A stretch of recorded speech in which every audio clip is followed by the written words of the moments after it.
कबीर को पढ़ रहे थे हम, ठीक है। कबीर के जन्म के बारे में बात करी थी। 1398 में विद्वानों ने जन्म माना। कहाँ? काशी में हुआ। मृत्यु 1518 ईस्वी में कहाँ? मगहर में मृत्यु होती है, ठीक है।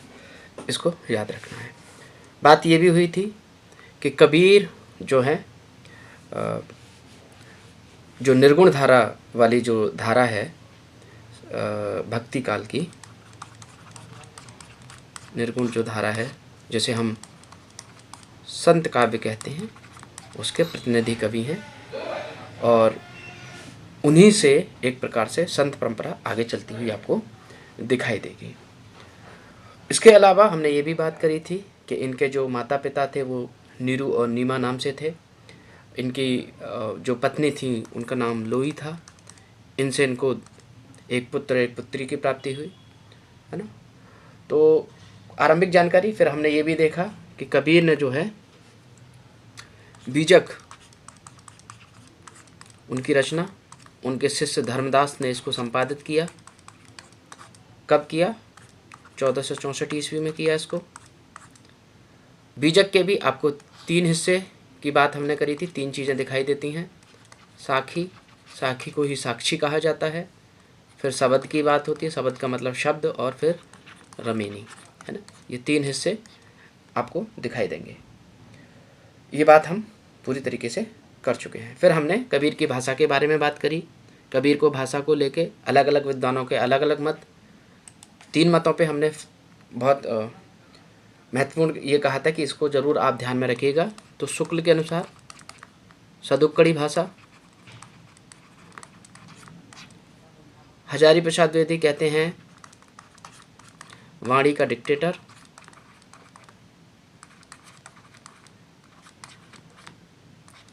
वाणी का डिक्टेटर। और श्याम सुंदर दास ने कहा था, श्याम सुंदर दास ने इनको पंचमेल खिचड़ी। ये 3 भाषा के संदर्भ में अलग अलग बात ये जरूर आपको याद रखनी थी, ठीक है। इसके अतिरिक्त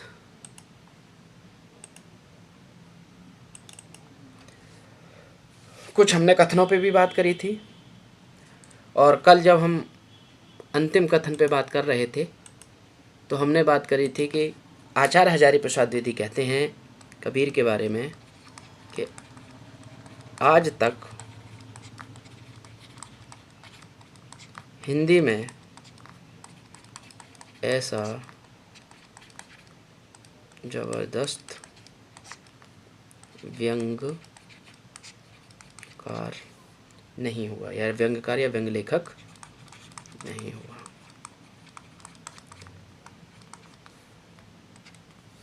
व्यंग्य लेखक है। क्यों कहा? क्योंकि व्यंग्य बहुत करते हैं। और व्यंग्य तो आप देखेंगे कबीर के यहाँ पे, जब भी आप कोई दोहा देखेंगे या जब वो एक प्रकार से समाज को हिंदू मुस्लिम एकता की तरफ लाने की बात करें, किसने कहा? ये हजारी प्रसाद द्विवेदी ने।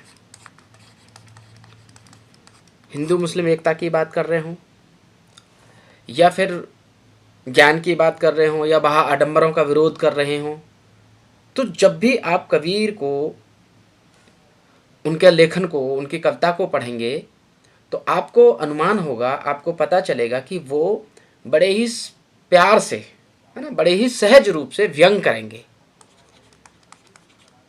और व्यंग का मतलब ही क्या है? सटायर करना किसी पे। और व्यंग ऐसा होता है, बात तो सही कही जाती है लेकिन वो इस तरीके से घुमा फिरा के कही जाती है कि सुनने वाला, जब किसी पे व्यंग कहा जाता है तो उसे हंसी भी आती है और तिल मिला के रह जाता है, कुछ लौट के कह नहीं पाता। क्यों? क्योंकि व्यंग में कहा ही कुछ इस तरीके से जाता है कि सामने वाले को बुरा भी ना लगे और जो बात कहनी हो उसे व्यंग देख के हंसी आएगी बस। लेकिन उसमें इतना एक प्रकार से कैसे ऐसी चोट होती है कि आदमी बस सुन सकता है, सुनने के बाद में मुस्कुराने के अलावा उसके पास कोई ऑप्शन नहीं बचता, ठीक है। तो हजारी प्रसाद द्विवेदी के बारे में एक बात और याद रखिएगा, शुक्ल कबीर के संदर्भ में।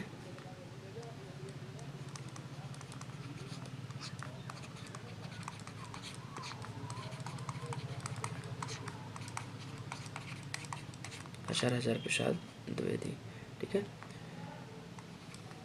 ये क्या कहते हैं कबीर के संदर्भ में? एक कथन बार बार एग्जाम में पूछा गया है।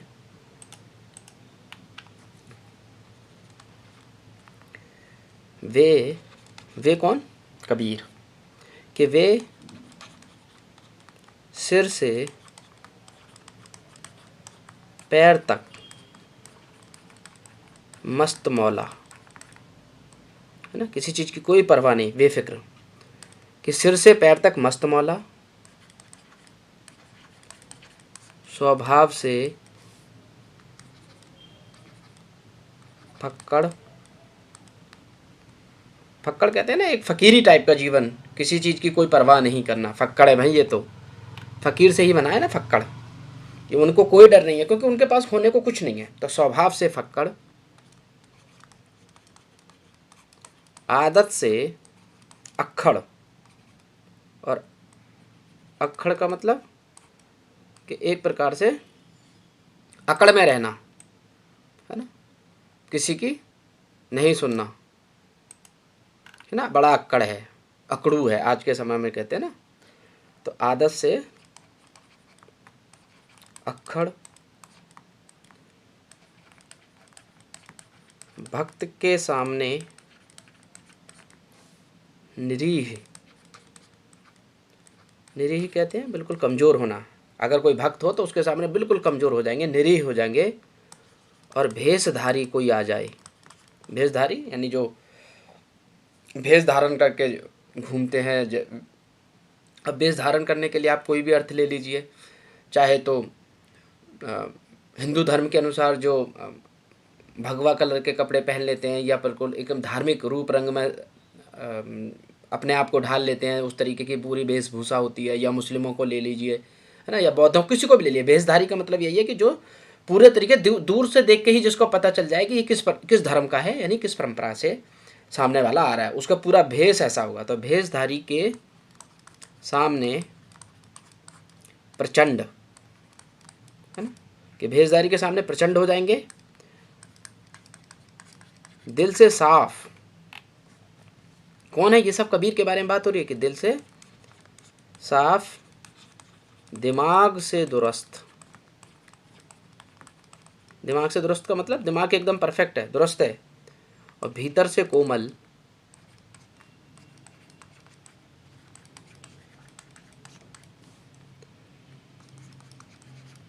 जन्म से अस्पृश। अस्पृश मतलब किसी को जो अनटचेबल जिसको कहा जाता है, जो छूने योग्य ना हो, है ना, जैसे अछूत कहा जाता है। तो ये निचली जाति में ही पैदा हुए थे, इसलिए जन्म से छोटी जाति में पैदा हुए थे। मगर कर्म से क्या थे? कर्म से वंदनीय थे कबीर। कितनी सारी बात आचार्य हजारी प्रसाद द्विवेदी ने एक ही वाक्य के अंतर्गत, उनका पूरा ब्यौरा, उनका कैसा चरित्र है, उनका कैसा जीवन है, उसको आप इसी एकमात्र वाक्य से निकाल सकते हैं। उनकी पूरी व्याख्या कि क्या है कबीर, कि कबीर सिर से पैर तक मस्त मौला हैं। हजारी प्रसाद द्विवेदी कह रहे हैं कि उन्हें देखो तो ऐसा लगता है कि वो एकदम मस्त मौला हैं, सिर से पैर तक, कहीं कोई टेंशन नहीं है। स्वभाव से फक्कड़, स्वभाव कैसा है? फक्कड़, फकीरी वाला स्वभाव है, जिसको जो ले जाना ले जाओ, किसी के लिए कोई मना नहीं है ना, अपना सब कुछ लुटा देने वाली जो प्रवृत्ति है, एक प्रकार से फक्कड़ है भाई। आदत से अक्खड़, अक्खड़ भी हैं, अक्खड़ अड़ जाते हैं अपनी बातों पे। भक्त के सामने निरीह, अगर कोई भक्त हो तो उसके सामने बड़े कोमल हो जाते हैं, बड़े निरीह हो जाते हैं, लाचार हो जाते हैं भक्तों के सामने, कोई अगर भक्त है सच्चा तो। और भेषधारी के सामने प्रचंड हो जाएंगे। अगर कोई भेषधारी उनके सामने बकवास करे तो फिर वो पूरे प्रचंड हो जाते हैं। दिल से साफ, दिमाग से दुरुस्त, भीतर से कोमल, जन्म से अस्पृश्य और कर्म से वंदनीय थे।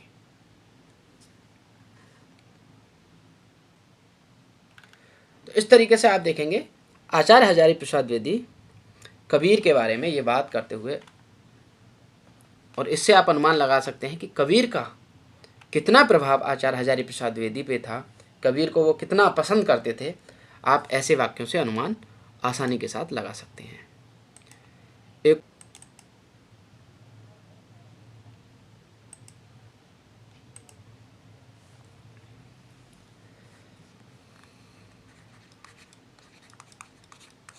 द्विवेदी जी का ही मत कबीर को लेके, ये भी बहुत महत्वपूर्ण है, एग्जामों में पूछा गया है। क्या कहते हैं कबीर के बारे में कि सीधी भाषा में कबीर ऐसी चोट करते हैं कि चोट खाने वाले केवल धूल झाड़कर चल देने के सिवा और कोई रास्ता नहीं पाता। कैसे हैं कबीर आचार्य हजारी प्रसाद द्विवेदी की दृष्टि में? आचार्य हजारी प्रसाद द्विवेदी की दृष्टि में कबीर के बारे में वो कहते हैं कि सीधी भाषा में कबीर ऐसी चोट करते हैं, और बात वही ना, वाणी के डिक्टेटर हैं उनकी नज़रों में। भाषा बड़ी सहज सरल है ना, सीधी बात कहेंगे। और कैसे हैं, बन जाए तो सीधे सीधे, वरना दरेरा मार के ज़बरदस्ती भी भाषा को फिट कर देते हैं। तो द्विवेदी जी कह रहे हैं, आचार्य हजारी प्रसाद द्विवेदी कह रहे हैं कि सीधी भाषा में कबीर ऐसी चोट करते हैं कि चोट खाने वाले, जिन पे चोट की जा रही है, वे चोट खाने वाले केवल धूल झाड़कर चल देने के सिवाय और कोई रास्ता नहीं पाता है ना। उनके पास कोई, उनके बात का, तर्क का प्रत्युत्तर देने का कोई मौका ही नहीं मिलता है ना। चुप से सुन लेते हैं, क्योंकि वो बात ही ऐसी कहते हैं कि दूसरे के सामने वाले के पास उत्तर ही नहीं होते उस चीज़ के। तो फिर क्या है, सुनो उनके व्यंग, सुनो, झेलो, और जैसे कोई गिर पड़े और उठे और धूल झाड़े और चला जाए, क्योंकि ज़मीन पे अगर कोई पत्थर से ठोकर खा के गिर जाए तो पत्थर को तो नहीं मारेगा कोई, है ना। तो उसमें क्या होता है, फिर हम उठ के चल देते हैं भाई। और कोई अगर हमें कोई अन्य व्यक्ति गिरा दे तो हम उससे लड़ भी सकते हैं, पकड़ पत्थर को क्या जवाब दें हम, है। तो वैसे ही कबीर भी इतने ऐसी बात कहते हैं कि लोगों के पास, जिन पर वो चोट कर रहे होते हैं, जिनसे, जिनके संदर्भ में जिनको वो कहना चाहते हैं, उन लोगों के पास चोट खाने के बाद केवल धूल झाड़कर चल देने के सिवाय और कोई रास्ता नहीं बचता। तो इस तरीके का प्रभाव कबीर का आचार्य हजारी प्रसाद द्विवेदी पे है, और किस तरीके से उनकी व्याख्या कर रहे हैं आप इस चीज़ से अनुमान लगा सकते हैं। कबीर के बारे में एक जो बहुत महत्वपूर्ण है, यहाँ से आपको एक चीज़ और समझ में आएगी कि देखिए, आचार्य रामचंद्र शुक्ल ने कबीर को एक प्रकार से उतना महत्व तो नहीं दिया, और बार बार वो ये कहते रहे कि उनमें प्रतिभा तो प्रखर थी ना, साहित्य उनकी कविता चिढ़ाने वाली थी, हृदय को स्पर्श करने वाली नहीं थी, है ना, भाषा सदुक्कड़ी का प्रयोग कर रहे थे, उस तरीके की बातें आपको। और इन्होंने के इनका अपना क्या था, एक प्रकार से वेदांत से ज्ञानवाद ले लिया, सूफियों से प्रेमवाद, भावनात्मक रहस्यवाद ले लेते हैं, वैष्णवों से अहिंसा या प्रपत्तिवाद ले लेते हैं, उस तरह की नाथों से हठ योग की बात करते हुए आपको दिखेंगे, इस्लाम से ईश्वरवाद की बात करेंगे। तो शुक्ल ने वो पूरी व्याख्या करी कबीर की।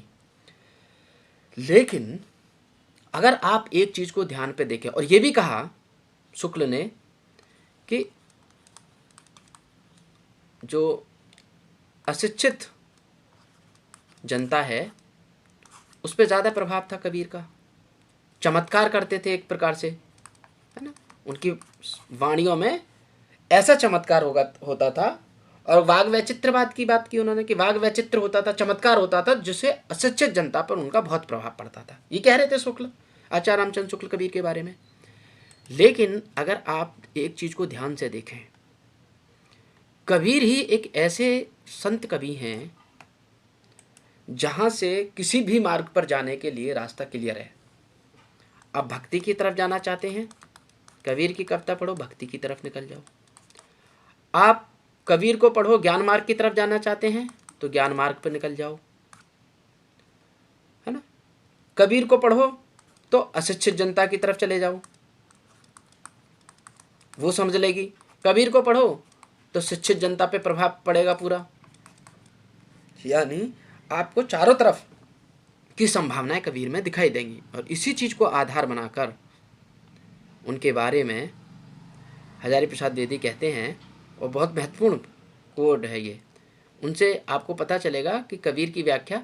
अब आपको थोड़ी थोड़ी चीज़ें क्लियर हो जाएंगी कि कबीर को लेकर अलग अलग मत जो हैं या अलग अलग दृष्टि से जो विद्वानों ने सोचा है तो वो किस तरीके से देखने की कोशिश की है। तो हजारी प्रसाद द्विवेदी कहते हैं कि कबीर ऐसे मिलन बिंदु पर, ठीक है। अगर देखिए, अब अगर ये चीज़ें आएंगी एग्जाम में तो आप अनुमान लगा सकते हैं ना कि ऐसी भाषा शैली या इस तरीके की जो बात कर रहे हैं कबीर के बारे में, ये कौन है, हजारी प्रसाद द्विवेदी का मत है या आचार्य रामचंद्र शुक्ल का मत है। तो यहाँ से बेशक आपने ना पढ़ा हो और ऐसा मिलता जुलता भी कुछ मिलेगा तो आप अनुमान लगा पाएंगे कि अच्छा, कबीर के बारे में ऐसी बातें तो आचार्य हजारी प्रसाद द्विवेदी ने कही हैं ज़्यादातर, शुक्ल तो इस तरीके का विचार रखते हैं, है ना। तो इस तरीके से चीज़ें क्लियर होती हैं फिर कि कबीर ऐसे मिलन बिंदु पर खड़े हैं, ये हजारी प्रसाद द्विवेदी कह रहे थे कि जहां एक ओर, यानी एक तरफ जाओगे तो एक ओर ज्ञान निकल जाता है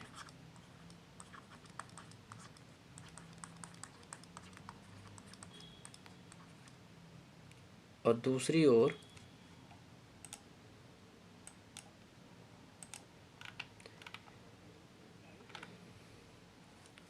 एक ओर ज्ञान निकल जाता है,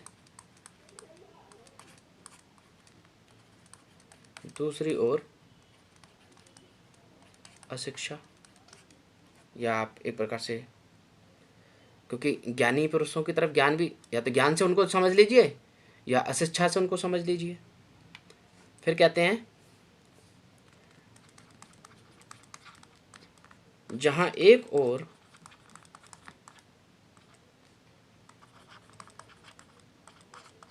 भक्ति मार्ग निकल जाता है और दूसरी ओर योग मार्ग, है ना। कि चाहो तो आप भक्ति की तरफ चले जाओ, चाहे तो आप योग मार्ग की तरफ चले जाओ, चाहे ज्ञान की तरफ चले जाओ, चाहे शिक्षा की तरफ चले जाओ। फिर आगे कहते हैं कि जहां एक ओर, यानी एक तरफ निर्गुण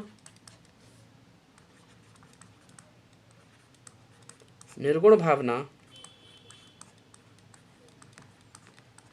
निकल जाती है,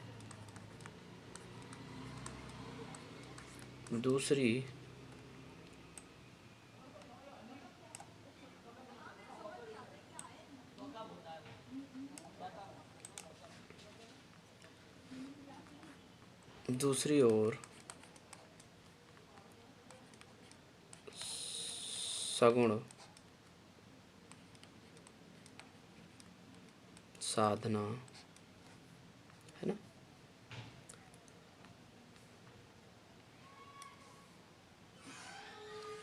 उसी प्रशस्त चौराहे पर वे वो कौन, कबीर खड़े हैं।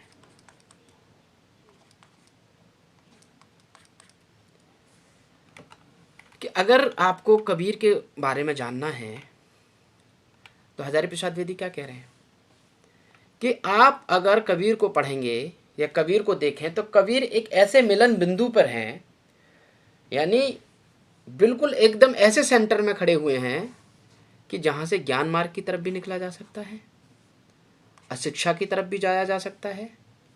जहाँ से किसी को भक्ति मार्ग की ओर जाना हो तो भक्ति मार्ग की तरफ चले जाइए, किसी को योग मार्ग की तरफ जाना है तो योग मार्ग की तरफ निकल जाइए। कोई निर्गुण ईश्वर को देखना चाहता है कबीर में तो निर्गुण को देखिए, है ना। किसी को सगुण साधना चाहिए तो सगुण साधना भी देख लीजिए। ये उसी प्रशस्त चौराहे पर खड़े हैं। सारी संभावनाएं आपको कबीर से दिखाई देंगी। जबकि आप तुलसी की बात करेंगे तो तुलसी से आप निर्गुण की तरफ नहीं जा सकते, है ना। निर्गुण की बात आप तुलसी में नहीं देखेंगे। तुलसी में तो एक प्रकार से सगुण भावना ही है। अब वो अलग बात है, तुलसी को जब हम पढ़ेंगे तो तुलसी के बारे में ये है कि वो समन्वयवादी हैं,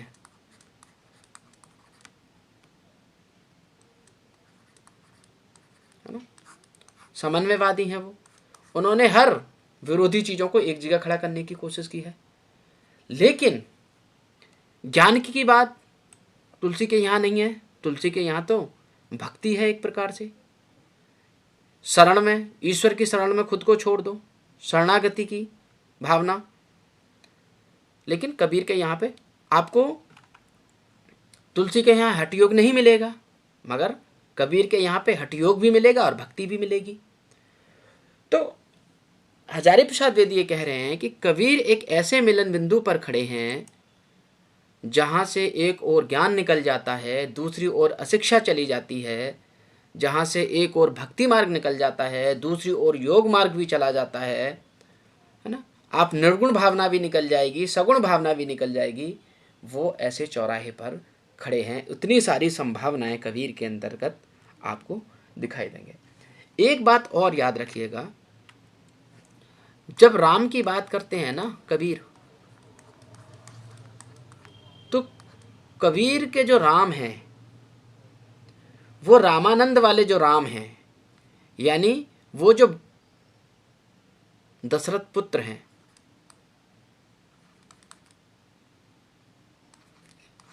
दशरथ पुत्र जो हैं वो राम नहीं है। ये राम कौन है इनके? ये निर्गुण ब्रह्म है, ठीक है। निर्गुण ब्रह्म है ये।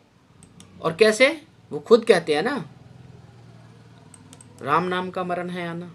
दशरथ सोते ही लोक बखाना, राम नाम का मरण है आना। कि जो दशरथ पुत्र राम हैं उनकी तो मृत्यु होगी, तो वो इनके जो राम हैं वो निर्गुण राम हैं। एक वो परम ईश्वर की बात आपको करते हुए दिखाई देंगे कबीर। कबीर के राम में यही अंतर है कि कबीर के जो राम हैं वो रामानंद या तुलसी वाली जो परंपरा है या सगुण वाली जो परंपरा है, या दो दशरथ पुत्र हैं उनसे भिन्न है, बल्कि निर्गुण राम है। ईश्वर की बात वो करेंगे निर्गुण ब्रह्म की। उनके राम भी वैसे ही हो जाते हैं, ठीक है। दूसरा, कबीर के बारे में एक और आचार्य हजारी प्रसाद द्विवेदी का ये कथन आपको जरूर ध्यान में रखना है, ये भी बहुत महत्वपूर्ण है।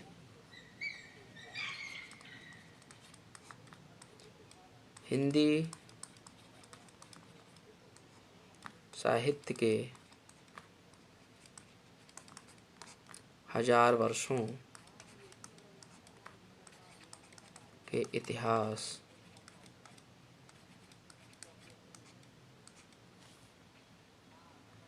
में कबीर जैसा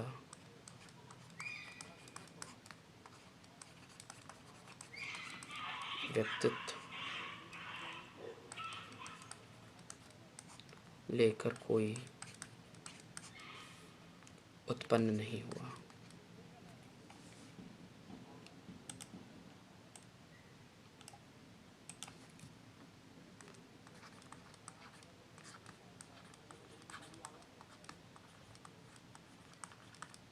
है ना। महिमा में यह व्यक्ति केवल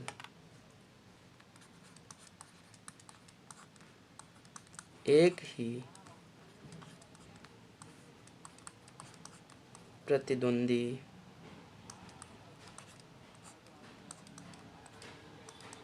जानता है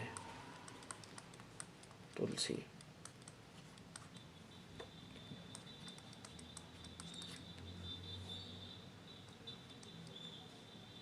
किसने कही ये बात? ये बात कह रहे हैं आपसे हजारी प्रसाद द्विवेदी, आचार्य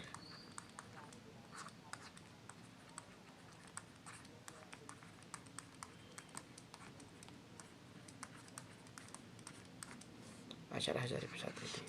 क्या कह रहे हैं कि हिंदी साहित्य के 1000 वर्षों के इतिहास में अब तक जो हिंदी साहित्य का लगभग 1000 वर्ष का जो समय है, उसमें कबीर जैसा व्यक्तित्व लेकर कोई और उत्पन्न नहीं हुआ।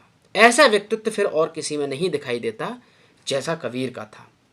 महिमा में, यानी उनकी महिमा मतलब कितनी महानता, चारों तरफ जिसकी महिमा हो, जिसका प्रशस्ति पूरे चारों तरफ फैली हो, चारों तरफ चारों दिशाओं में लोग जिसको बहुत मानते हों, ऐसी महिमा है ना।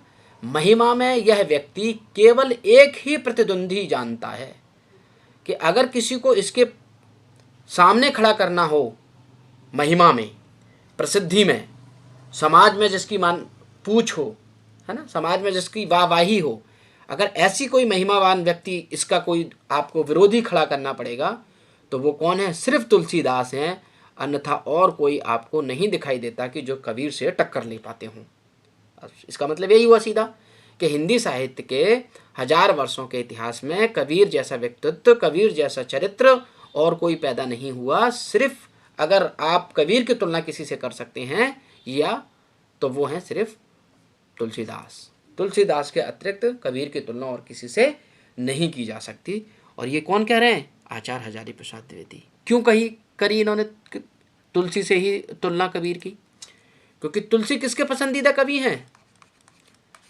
तुलसीदास जी हैं शुक्ल के बेहद पसंदीदा कवि, है ना। तो हजारी प्रसाद द्विवेदी और कबीर की उपेक्षा करी है एक प्रकार से शुक्ल ने, है ना।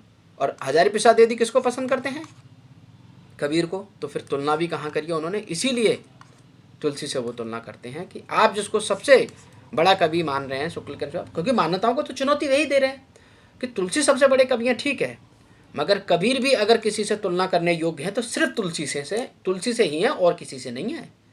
तो आप देखिए, अब जब तुलसी के बराबर खड़ा कर दिया तो अब बात सीधी साबित हो गई कि शुक्ल जिसे उपेक्षित समझ रहे थे, हजारी प्रसाद द्विवेदी ने कहा कि आप वो कवि उपेक्षित नहीं है, बल्कि वो तो तुलसीदास जैसा ही महिमावान कवि है। उसे समाज में, लोक में, जन सामान्य में, जैसे घर घर में रामचरितमानस है, वैसे ही कबीर के विचार भी, कबीर के दोहे भी, कबीर की रचनाएं भी लोगों की जबान पर रटी हुई हैं। और पहले तो मुझे आज भी अच्छे से याद है, मेरे दादाजी अब तो नहीं रहे और बेहद उनको देखा जाए तो धार्मिक प्रवृत्ति के व्यक्ति थे वो, और मुस्लिम इस्लाम से बहुत जुड़े हुए थे। लेकिन अगर मैं उनकी ज़बान पे कभी किसी को सुनता था लोक में, तो वो हमेशा कबीर को पढ़ते थे, कबीर को सुनाते थे। बड़ा हुआ तो क्या हुआ, जैसे पेड़ खजूर, पंछी को छाया नहीं, फल लागे अति दूर। ऐसी मतलब वो कुछ भी कबीर का ही सुनाते थे अक्सर। और उससे क्या करते थे वो, हम लोगों को खूब ज़्यादा सीख देते थे कि देखिए ऐसे काम मत करो। तो आज, क्योंकि तब तो बच्चे थे, तब तो चीज़ें समझ में नहीं आती थी, पर आज समझ में आता है कि कबीर हर किसी के जनमानस में। और मेरे दादाजी जो थे ना, बिल्कुल अशिक्षित व्यक्ति थे, वो कभी स्कूल नहीं गए थे, उन्होंने कभी शिक्षा हासिल नहीं करी थी, मगर फिर भी उनको कबीर याद थे, है ना। तो बहुत महत्वपूर्ण व्यक्तित्व हो जाता है कबीर का। कबीर आप देखेंगे, आप भी जब पढ़ेंगे तो कबीर कहीं ना कहीं आपको भी बहुत ज़्यादा प्रभावित करेंगे। और आचार्य हजारी प्रसाद द्विवेदी कबीर से बहुत ज़्यादा प्रभावित थे, ठीक है। इसके बाद आपको रामस्वरूप चतुर्वेदी को भी, और रामस्वरूप चतुर्वेदी कौन से? जिन्होंने लिखा हिंदी साहित्य और संवेदना का विकास, हिंदी साहित्य और संवेदना का विकास, इनका इतिहास है, बहुत अच्छा इतिहास है, वो भी आप अगर टाइम मिले तो कभी पढ़ना। क्या कहते हैं रामस्वरूप चतुर्वेदी कि बिना महाकाव्य लिखे, तुलसीदास क्या है? महाकवि हैं। क्यों है महाकवि? क्योंकि रामचरितमानस जैसे महाकाव्य की रचना करी थी, है ना, तो इसीलिए उनको महाकवि कहा जाता है। लेकिन रामस्वरूप चतुर्वेदी कबीर के बारे में क्या कह रहे हैं कि बिना महाकाव्य लिखे वे कौन? कबीर, है ना, कि वे हिंदी के महाकवि हैं। कौन कह रहे हैं? रामस्वरूप चतुर्वेदी। ये शुक्ल वाली परंपरा में ही आते हैं, रामस्वरूप चतुर्वेदी। ठीक है, तो ये कहते हैं कि बिना महाकाव्य लिखे हिंदी के महाकवि हैं। कौन? कबीर। तो कितनी बड़ा मतलब सम्मान आप देख सकते हैं कि बेशक उन्होंने महाकाव्य न लिखे हों, मगर बिना महाकाव्य लिखे भी दोहा और दोहा छंदों से ही वो महाकवि हो गए हैं। इतना महत्वपूर्ण उनका जो है सम्मान आपको दिखाई देगा। ठीक है, और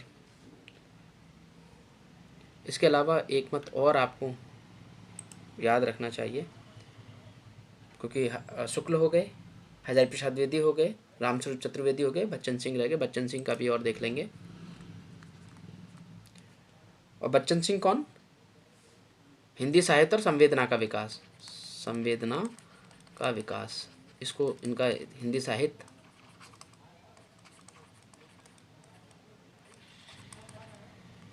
हिंदी साहित्य और संवेदना का विकास, ये तो इतिहास है रामस्वरूप चतुर्वेदी का। और हिंदी साहित्य का दूसरा इतिहास आपको मिलेगा बच्चन सिंह का। ठीक है, दूसरा पेज खोल लेते हैं।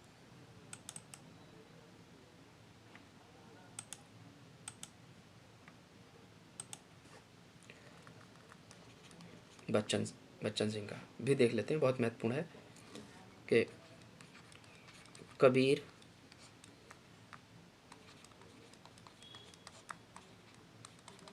पहले व्यक्ति हैं जिन्होंने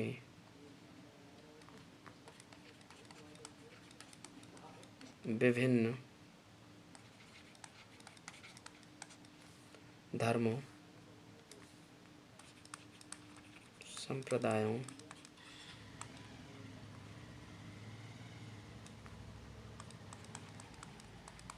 जातियों,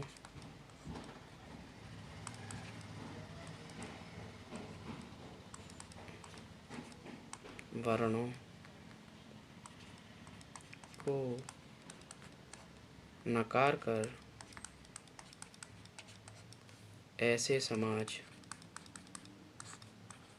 की स्थापना का प्रयास किया है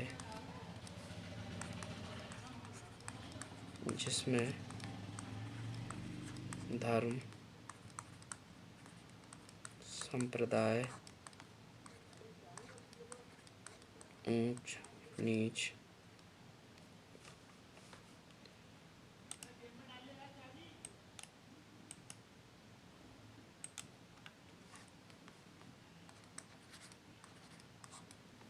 ऊंच नीच के भेदभाव के लिए कोई स्थान नहीं है। आगे फिर कहते हैं कि शोषित, पीड़ित, अपमानित,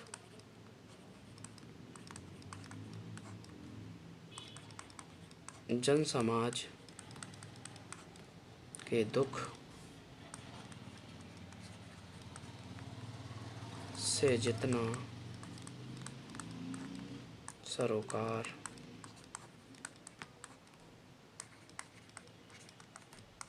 कबीर का है,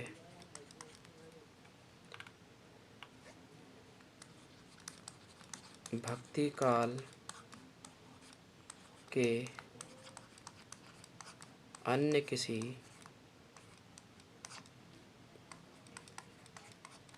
कवि का नहीं।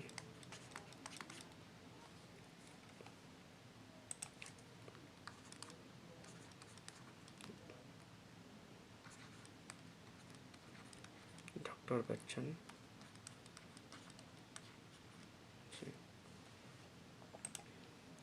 देखिए इससे जो है आपको कबीर कितने महत्वपूर्ण हो जाते हैं, यहाँ भी आप देख सकते हैं। क्या कह रहे हैं डॉक्टर बच्चन सिंह? हिंदी साहित्य का दूसरा इतिहास बहुत महत्वपूर्ण इतिहास है, जरूर देखिएगा। कि कबीर पहले व्यक्ति हैं जिन्होंने विभिन्न धर्मों, संप्रदायों, ध्यान दीजिए कि विभिन्न धर्मों को, विभिन्न संप्रदायों को, जातियों को, वर्णों को नकार कर कैसे समाज की स्थापना करने की कोशिश करी, जिसमें धर्म, संप्रदाय, ऊंच नीच के भेदभाव के लिए कोई स्थान नहीं था। डिस्क्रिमिनेशन नहीं होगा, है ना। जात पात धर्म इन सब के आधार पर अगर कोई डिस्क्रिमिनेशन करता है, भेदभाव करता है, तो फिर वो धर्म नहीं है, वो संप्रदाय नहीं है, बल्कि वो तो एक प्रकार से दुख देने वाली चीज़ है फिर। और कबीर के यहाँ पर आपको धर्म के आधार पर, संप्रदाय के आधार पर, ऊंच नीच के आधार पर, है ना, वर्णों के आधार पर, जातियों के आधार पर कोई भी भेदभाव आपको दिखाई नहीं देगा। और वे क्या करते हैं? वे शोषित, पीड़ित, अपमानित जन समाज के लिए, जो शोषित है, जिसका शोषण हो रहा है, जो पीड़ित है, जो अपमानित है, ऐसे जन समाज के दुख से जितना सरोकार, जितने वे जुड़े हुए थे, जितना वे जानते थे पीड़ितों को, शोषितों को, अपमानित लोगों को, वैसा भक्ति काल के अन्य किसी कवि का